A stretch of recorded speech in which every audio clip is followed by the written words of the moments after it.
do you think the response at Lafayette Square to tear gas, pepper spray, and beat protesters and injure American citizens who were just simply exercising their First Amendment rights was appropriate? I have a greater responsibility than you can possibly fathom.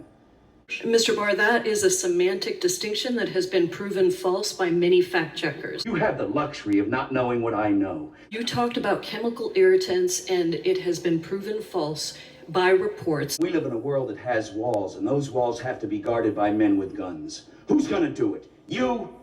Let us not be distracted by you or my GOP colleagues as to what these powerful and massive protests were actually about. Finally, an awakening in America of the conscience of our country.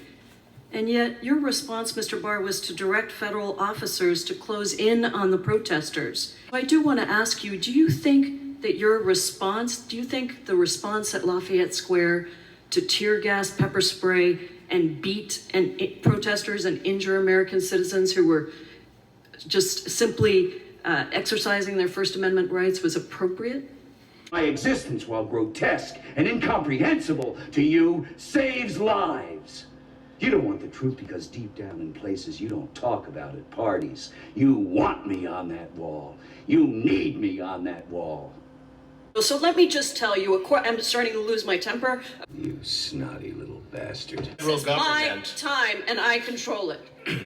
We use words like honor, loyalty. We use these words as the backbone of a life spent defending something. You use them as a punchline.